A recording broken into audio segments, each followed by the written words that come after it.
ama sapenin patini ne happy a hun phalo lakala je taklai takmuna gospel camping hani ve channa mang the dinga program atom na jante changthe mau i puitu damna phat phai pitu pathin lo pina le chohina changma sai la tunita ga hin kem vel hin ju speaker le ki pang khalo hi sermon le seminar class of bepka ki manga KMVL speaker ho he chuki pang le ki pang khanai lo in Ethiopia hi tu chung Ethiopia hi kamwai le hoi ka sama ma hoi ka sak de belovin lung sit ka sama ma maya come back home ei pawa mol ta ka wak le ding chun in lama hung ki le ki ta ti nai chu in lama hung ki le ki ta lazi la cha ten la nang ki nga in lama hung ki le ki tan la nu le la pa ten la u la nau ten in lama hung ki le ki din ti kam su he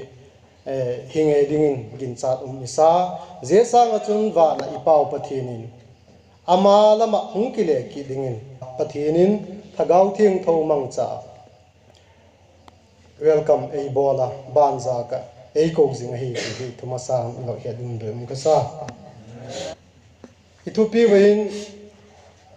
ilu na sangun point ni pathum vel ka bagen ma sanoma Ethiopia to ki tuk dinga pathinin keima lung thim ei ho pi na bible sang speaker ten le alagen khatamai theyu helele again kha ta le pathin avel he dingu ei doi sakin tin alung thima ai le luka bung som le nga chang som le khatapat som ni le li chapatai mang thu kha hi point pakhat na ka bagen oksu ei ho hi eu ting tang mi ku ki zo ei ho ti hi ti tai ti na big takin tu chunga hin taksa melma ga meite gal ne i ma zema sanga chun christian te zo se kovel christian te zo se hi thagawa gal ne i chu efesa bung buk na khan ikido piu email ma su setan van muna thagaw gilo ho lal nok na thunei nok na vai hom nok na ne thagaw phalo thagaw gilo te to kido iwa amao su thagaw lama igalu ahi apani nan tu chungin taksalamin ei kuki chate zo chate christian chate meiteiga physically taksaga inei kitu igalu top nai lo hi zeba ka chun sul gal chon siet ga git lo na gal inei kitu zeba na chun kham thei ga drug addiction ga inei kitu hi gal I hau khop mayu Krista lo chun igal hi zo na di lo hi pathian panpi na lo chun gal zo na di lo hi ama bo sol chak polin again go la ei hi hatu Krista za na chun bangkim bol thei ke mo Kristan ei panpi ai le setan ga le izo diu taksaga meite ga le izo diu drug ga le izo diu chon sit ga le izo diu jikin pathin a thui mal som phi na amen Ega chon tu ni hin pathin ipoi ma wahi Krista ipoi ma wahi Krista lo chon zo ding igal te I zo na ding lo wahi chon I point pakhat top na dingin taksa le thagaw gala thi sang a hi alau zo chu sul le kham thei gala thi hi lau zo ai setanin le ei that thei meite igal ten le ei that thei hilale je gal chun mei thau to ikikap tu nan thile hin le van gam ikai the hi taksa ei that thei le I thagaw that thei lo hi setanin le meite igal ten le I thagaw that thei lo hi ama bo chu chon set sul le drug addict sakan je gal khalel ta le hin je gal khan thita le hin chu huk dam na ding wang ka tak sang lo hi unaw te ho e chu ke ngai da nei poi bible akipat bible in hiti na ge na Korinth khat bung khuk chang ko le chang som Galatia bunga chang som de ku pat som ni le khat chun sol chak polin ta sul te nu mei posal chon than hui ching te zu le sa kham thei ching te ho zigol hi ching te a chom laming gen te apoina tamamo zigol bol ching te kha pathian gam lu lo ding hi wa te chu kham thei bol ching a pieng thak lo wa thi te kha kham thei bol ching te kha van gam lu lo ding hi bible na alo khop mai pani nai pakanai gen chu ei ho hi ga mel manei te hi ti e pani nai suka te hi suka taksalama chun mi sukin slave mi sukin i khalo mai thewi masang lai hun te golin mo tuni hin zetak lai tak agape rehab center la hi ka so pi te ho naw te ho zetak lai tak rehab la hi song kul tang golin ki gel ki bun la so golin le ki gel ki o hilo la hiu thagawa taksa le thagawa la zalen theina dingu le la zi la cha teo la nu le pa la insung la u la naw mi te la insung mi teo ho to taksa dam thei le hisele lim le ki pak tak le thanom taka zalen taka taksa le dam na thagawa le hin na to zalen taka pathin na la sep theina dingu thagaw lam training a hi sok hi lo le hiu so ka la hi po wa song kul tang le la hi po tul tha je ka life imprisonment dam sung song kul tang ding te wang chu lung se dom hi mo a hin tuni hin dana camper lama pat bible chang apani na pan hong sim khalek ken le neu cha point pani 9 ka wa gen go de galatia bunga chang khat chun sok hi lo ding in krista chu nei po do sak tai jije ka chun ding de tun lang sok ngong ko la chun tang ki takivin mo tuni hin sokin taksalamin sokin ila khapu himale gillo so ibol pen so ka ki ti nai zudon ka hile zudon na so ka number 4 ne wy bol lo chang ne ka hile je ka ne pen sok chu himai ka hi kei ge nei poi bible la ge mun khat be mung sim ka rombung guk chang som pagu ka chun ko kianga le athu mang dinga asoka la lut ole thina khopa gitlo na sok ahem dikna lama thuma na sok ahem athu lama pen sok chu la hiuti la hepo am ati chu agas tarik som lenga sangkha zako som li le pasagi akhan india in zale na ni kho amu ni in independence day mu ni in silchar zel hin mi gen ki het so ne government na ki pat order police department na pat order apo dung je chun songkul tang te case chom in songkul tang amu kumbang za rem dam sung tang ding loi le mai the zete king khan police te achiwa zalena imutaw independent imutaw je ka chun government to pick dung juin potun lain lamun ki chi taw atiu khen kha chu ki pa ma mai na in lam azu no khen kha chu ut lo taw song kula ma zela tang ma mai anu mi in lamana ka se pe ta poi ti di mo ama kha song kula kha nu mo po nom ta lo police te le lung na amolo ato hol do nge ti sala potu atia ve do hol do to mai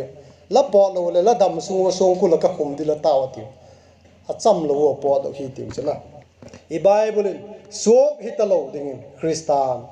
zale na I petai je ka chun ding de tun la sok ngong ko la chun gil lo na kham thei na ngong ko la chun satan so ka chun lut ki ta ki vin ti he point pathum na hin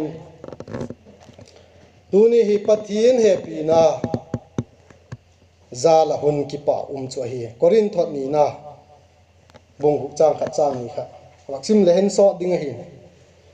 pathian he pina chu phat chum pi lo wa chang la hi lo na dingun ama se pi in kani la hi ngai ti mu tui hun ki pa chu hin tui hu dam na ni chu hi achom lam no te ka bu khat ka sim do chun George le Jim loi pa chan te chan chin ai ama hu le kham thei bor pathian hello ain kho ala ki mang ai wa ai le aku wa hin sap te hiding ai wa je aku wa ako chu mo chun revival meeting ki khopna ma ai le jin na hinawa ki hom se ko nita kat speaker revival speaker pan altar call abola pulpit lama kilan dingin chilna abola pathian thagawin dalung sungo thu age nana asep te kha pulpit lama hung kilanun lang ti kha chilna abo line last second night chun George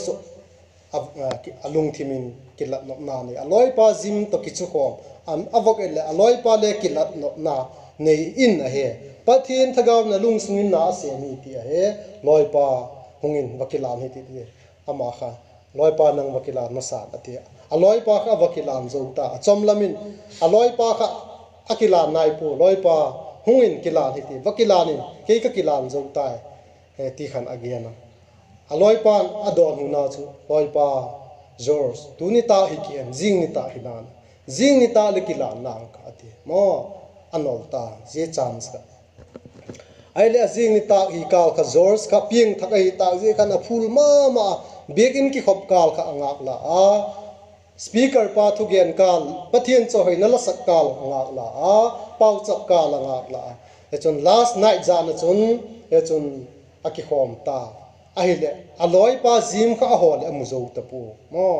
tu zan ki landing aloi go aloi phapen pa kha akilat kal gak la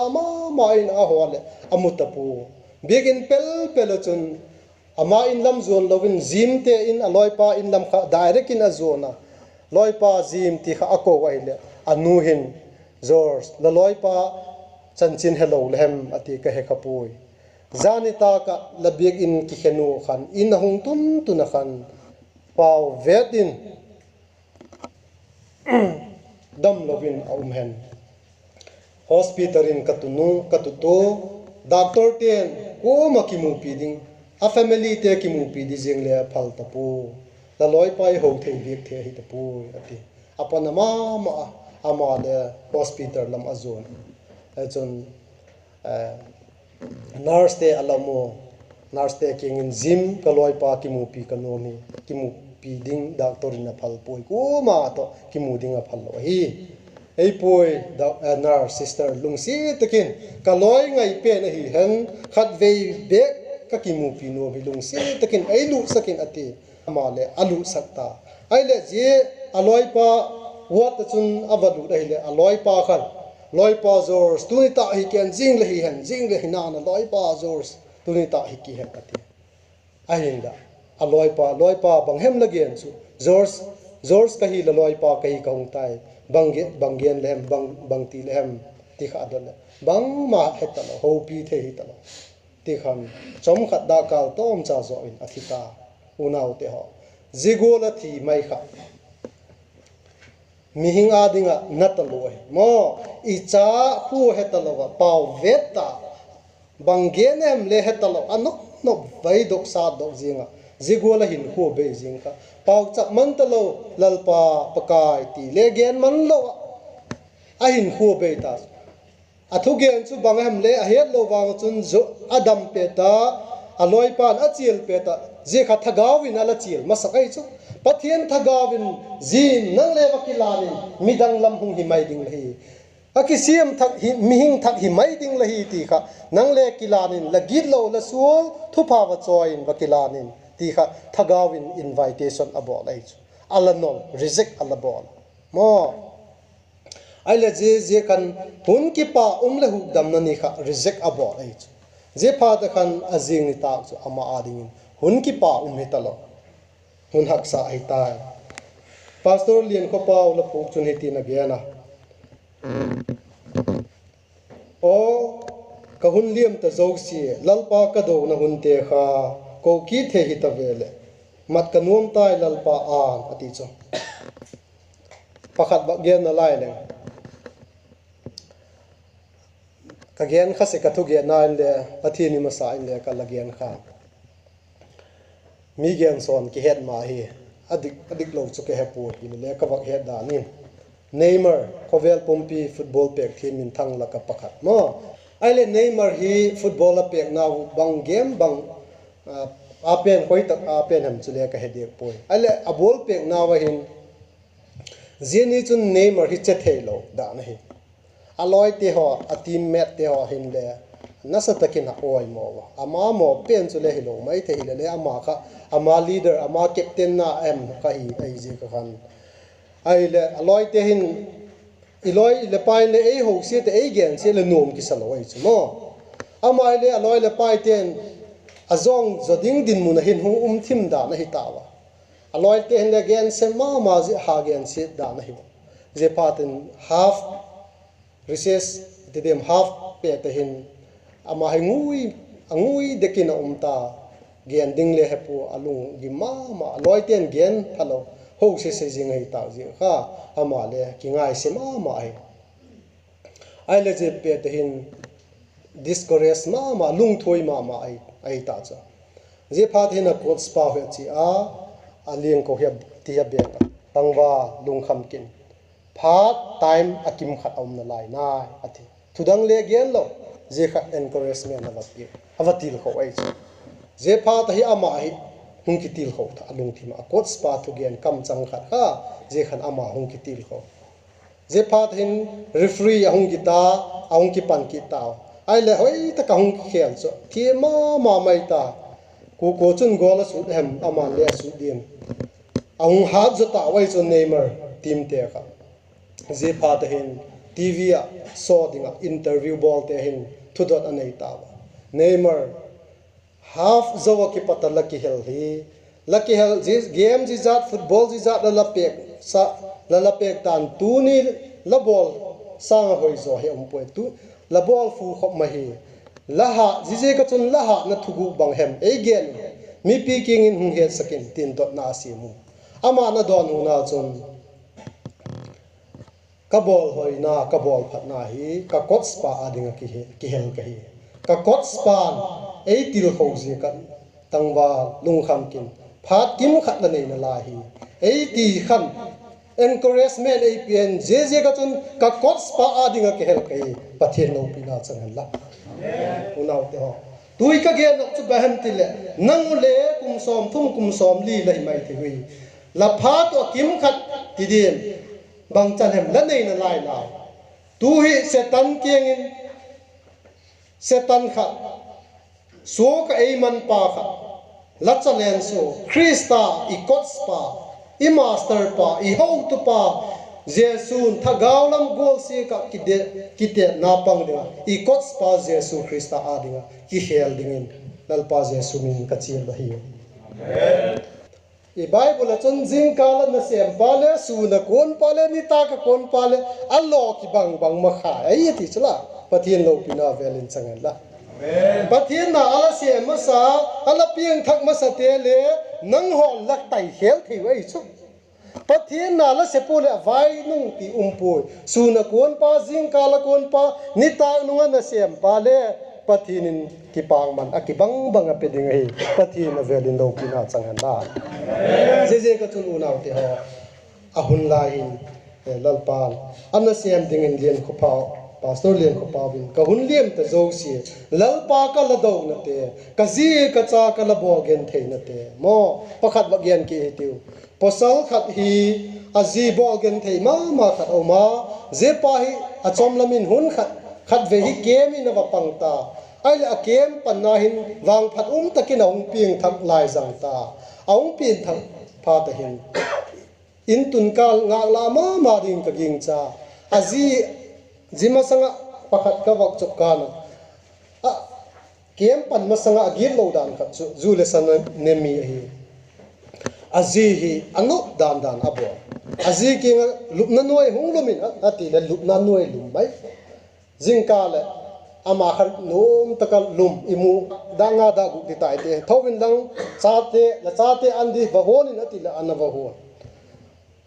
apostle king he u mama pa an ka hun zo tai ale la cha te school kai sakin avan saka ka athak ka ahung tung ta u ma ma pa cha te school in ka thak zo tai ale lup na noi hung lum ki te ai lo la an kan nek di hung petan ti anok dan abo ai sok sang ale bol gen thei zoi ai le je pa chu ke mi na hung pieng thak lai zan ta je pha thin a chan chin chu ngai tu ai lung set tak a hi get bulang tu na pat hin a o ane ma maya kwat bulang tung na hin ki phalam takin ma manu ati ko ke migilo hi ina kang lu thei dim kot le hon thei dim je kam chang age na chun azina kola akap ta patien do pina chang la una te ho azi le chate bangoli na ki pa dim mo ama le bangoli no ma sadem kem pelkal bangoli na ngak la dim ti langai tu khaim langai tu zigola chun tu ni hunahin ithupi hoi ma in lam hung ki le ta ma come back home lazi kamsu la cha kamsu la nu la pa ahing tu a happy ma la nu la pa gen thei tak mai adu angai te le ngam lo kho pa le kha sim saka a hi lo le la doi te chok pi ka himale nang la hung tangwa la hung le pa ta la nu le pa simwa nu le pa lam do sa sum le pai te ho manga kham thei te bola nu le pa na kine pi ma ka chapa hi o neu lai wang chu ke le ka chapa chama sapen kane Justin Khamal zol kasaka ama hi aneu lai ichate kilung si dan hi khatve kum thum hilo naw pang neu cha hin lai hi kum ni ho ai diem kum ni ho hi mai thi a hi tanga an ana pinga mo ha thei lo ai chan nap ni thei lo pau thei nai lo I thu gen he thei nai lo ken le pa khen khatin le bol le he chu ngai se de lovin chapa kalung se jekin anap ka chop do pi ai lo le lukna chunga pat akike tha kalung se ma na sak di dan ka gela kele anadiem ka ti lukna chunga pat chu ka kilek tha ile ai chu ki sa kilek tha hi ki ging na ki salo ai chu ama chu na pang wa thei pan kilek tha ai chu na sak ding dan aka chu ka gela kalung si zigol tu ka chu paten mule paten ichate ki happy mo inek sika amau kinek sa happy na thu chu gel ni tam kho mai ki subject le topic le chomung bang khan tin ni chu khoti phat zigol chu nu le paten ki ne pi ma le hi wa khen khat bang chu ji le chan nei le la na la yu ale ji le chat nei te wang chu la ji le la cha tel pura 100% nang kinga ai chu nang ma kinga ai chu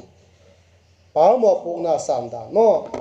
ale jite khan o da na I director pu na gen khama le lungthim na takin again adika zigol vision na ki pa oma tuni hin zigol khan lalpa inna makile dingin ei doi ma hi ti hi bagel dok thak le hen ti kanu ma khaile chanchu thumasa point pani pathum ka wa gian gu chom lama chanchi mai tin bible chang le ngai ki sim le so ding ei jekin luka bung som panga chang som le sagi som le get som le khu be chang kal thum be bi vak sim ti ven adang hi holin gen to hi tin chang som le sagi chapatai mangpa khat lo na thui ahung ki he do pha din kapa ki nga suok sum lo te nek sem lo anei tam siet u to keila je hin gil ki la thiding ka hitan ki paning ka tin kapa ki ngin hepa wana mi chunga le nang ma mit mu in thil ka hi kel tai la chapa tak le ka hitapui lakinga suok sum lo te la ka pakhat go hin ac mai tan batitang ka ati pathini na thuthing thoi sim do te le ngwa ding le kem parti ading na bik takina takine man zo pi tan la la khop ta ve khat ve bak ding ti wa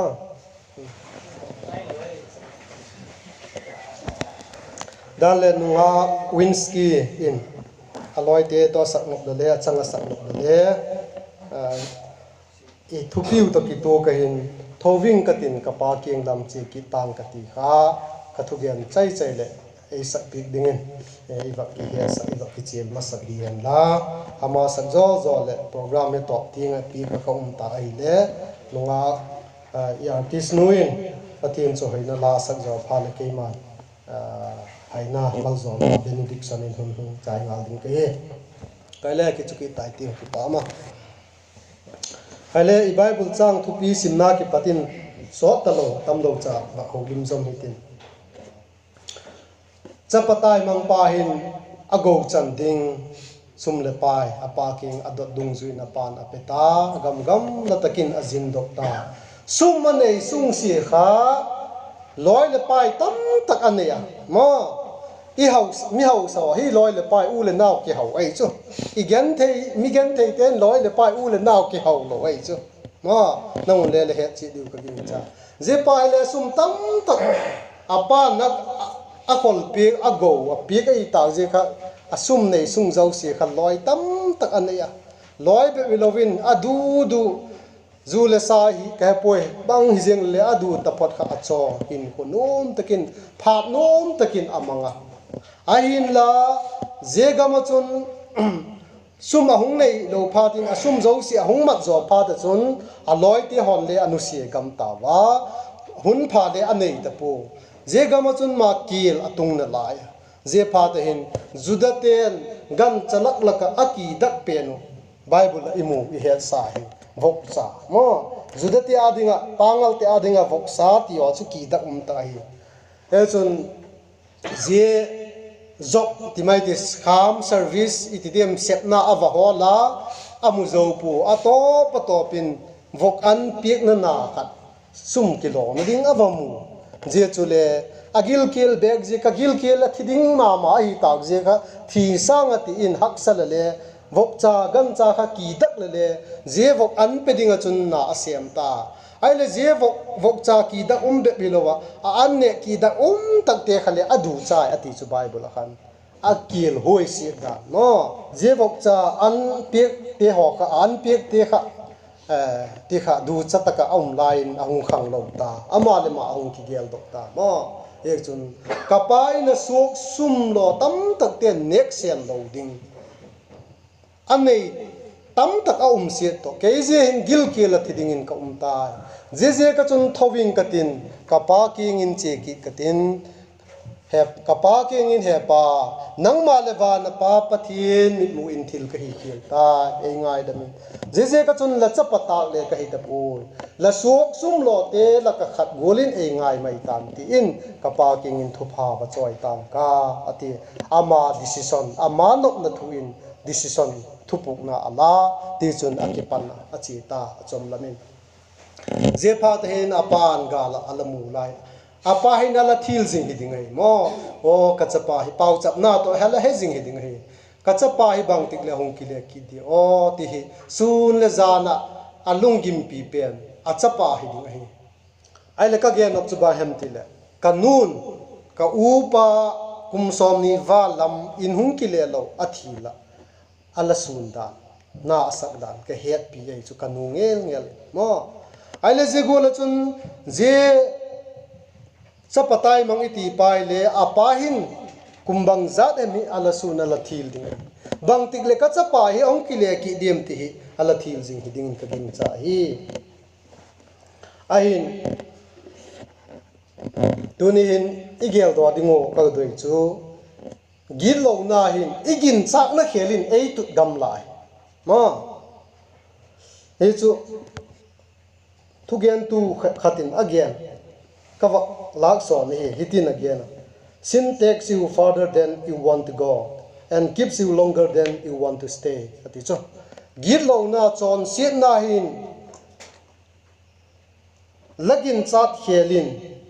gam la zo ong chi saka chule lagin chat khela short zone gil lo na chun ong hen tang the hi ông hẹn tàng hi thì ấy chứ tunin sul gillo ibol te kha igin chak sangin ei la tut gam la zo ai chu ai le je cha patai mang pai le jigol khan no chi jok te ai lo le zu le sa te thil nom takin hin khu kha amanga asum le pai mang zo pai ata adam sunga ago di kha nom taka kha amang chai ta amat chai pha da jigol a chon ang khang do ta mo tunin apa ki pak na pen chu bang hem ti le ti khana gian ta acha papan he pa wana mi le nang ma chunga thil ka hi khil hi ei ngai damin la cha patak le ka hi ta poi ti again zo khan la suok sum lo te ti kha again man tapu ahin la athupuk na khan chu la suok goli nei se minati kha again man lo apan phal lo ti ma hi ti mo apan athisan ahin acha pa a he pi ma asuok gola awa ki gen asu gol di cha pa u lo phal lo ti hi ti a he pi na kha sang ta lo zemalak sang khan asuk te king akin thei penin pon pha pen hung choin pakhat apani nan khut se bi hun bu sakun apathum nan keng to dak hun bu sakun apali nan bong no thau tak thatun lang ne khom hi tiu tunita ka bong sa ine golo mo ai le je pon chun bang e sakem ti le achapa git lo na thumang lova sum le pai ago thil ama chak vai hin khunum taka avamat te ho zo si achon si git lo na zo si kha angai dam ti na in gen ma hitin apani nan khut se bi khain ai le chu doi sak na za na iti dim a hi lo le thunei na ti in za zom chomin ai sak na again no khusebi hi nu pan nungak tangwal ki bu sak pen hi chu ki happy na ki lung si na a hi atang pin ki lung si na le hi thom mo apathum nan keng to abu sa kha keng to hi masang lai suok te ho hi suka amat te ho hi keng to chu saku ala pik se koi chu suok hi na zalen lo mo ai le keng to abu pha le zalen ta suok hi ta lo ti na ai chu suok malak sang kha achapa akoi ki ai chu bong no atha kha ki pak tak me loi the na maljin ho to mi pi ho to loi the na abo la hi ti he kai le hi chan chun gen mai tin gen suk zo lo ding hin conclusion ti tai ti thu khau nai gen tai ti e gen golin je cha patai mang pa khan sum an nei lai khan asum nei sung zo si kha olmo lo takin adu ane nom takin hin kho manga himale e chon asum hong ki chai khan asum bet ki cha hi talovin ko ma lung se ding nei zo talo a kho tu ding mu zo talo a hi apa a in sung mi te khiel a happy ding kha mu zo talo tunin khola ichi a I in chu go va hen lang num lo kip kep ma le I in khela num di lo ai chu je cha patai mang pan le in sung nok dan a in nok dan a than ngai dan hong gel do hong khat lo pha ta hin hong ki le ki ta hi I in khela num ding lo hi ti hejing komin in lama I thu pi wa in lama hong ki le ki ta ti hi pathin in ei chil na hi ji cha inu ipa yu inau ten ei chil na hi ye chu ya dinga damna ki pak na je khela pathin ki pak na chum lo hi mi pha ki sa dikki sa lung hei lo ki sir lo chapo ma te ti ma hi te lung hei na nei lo mi pha ma pha ki sama ma jeng lung hei na nei lo mi som ko le ko te sang mo mi pakhat gilo ma chon thang hu hian lang kham thei drugs bang volin ki mang le je nuam je pa hem kha akisi ka alunga hei a hi le ama chunga chun som ko le ko te chunga sanga je mi gilo pa chunga chun pathi na ki pak joy ati chu bible je ga chun tu ni hin pathinin bangol git lo nan bangol kham thei bol nan I ina ki pat gam mang hitam ba chapatai mangolin umjeng tama len le ipa inun izi ichaten eila thil jing hiu eila ngak jing hiu in lama hong kile nom tan ti apau chap naw hi ti gel dok thakin tuni hin ke mapang te zo se ilal pa jesu krista mina taksalam pi in lama khovel ei he pi pen inu ipa izi cha te ho kinga ki le ki thei ding le thagaw le taksa le ei he pi pen pa pathian kinga ki le ki thei ding ilal pa je sumin ikichelo igen khilte pathin ne ngai da men da igen kham sun te I chan che to in lama I family te to kimutua pathin na sem khom the ki le ki thei ding lal pa na thu le wa ding thakin ei mal zol pi ta handa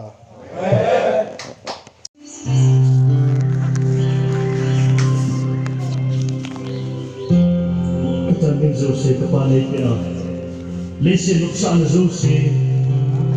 Kamansay hingin Ohe kayan thay talo Kapain sinti Hepa Andong nale na malunan katon si Taibin Tupa ay nagkatsoy tayo Kapanay sangin zanda Suwing kating kapako katsingit tayo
to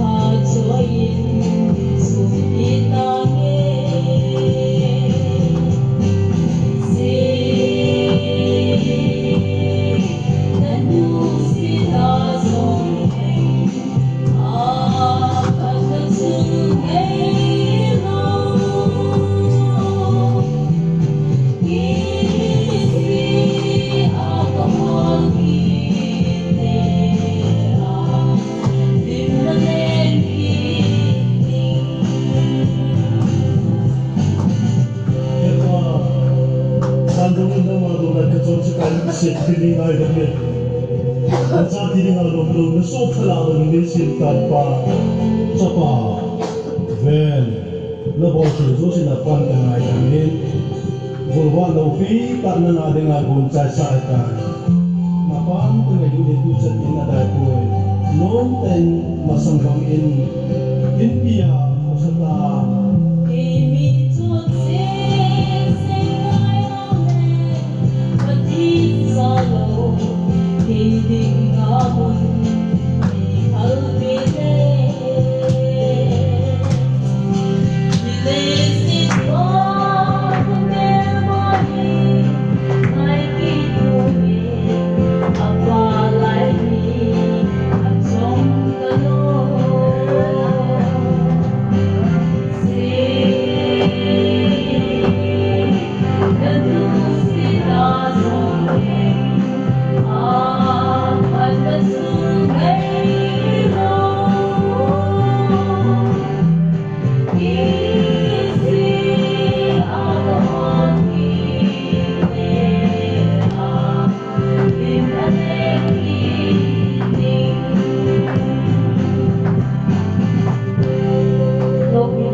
Ilengo ding itinon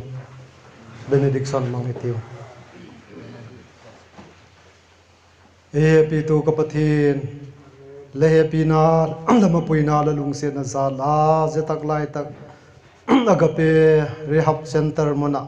gospel camping ani ve channa tarik ni akipata hung kipana tu ni tarik ni nga sungte ho jingle ni tak sun le jana speaker doi tak te ho mangcha